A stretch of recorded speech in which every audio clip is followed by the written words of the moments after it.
This recipe comes straight from our cookbook bundle set. If you're interested, I've left a link in the video description. Today we're making creamy chicken and wild rice soup, filling, comforting, and surprisingly affordable.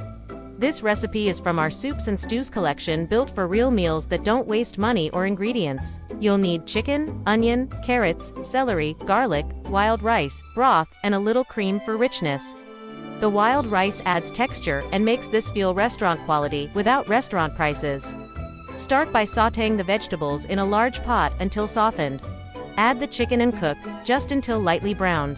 Stir in the rice and broth, then let it simmer until the rice is tender. If you want to see the exact pot and kitchen tools we use for recipes like this, they're listed on our household guide page on Tech Gear Garage.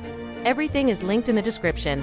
To thicken, melt butter in a small pan, whisk in flour, then slowly add milk.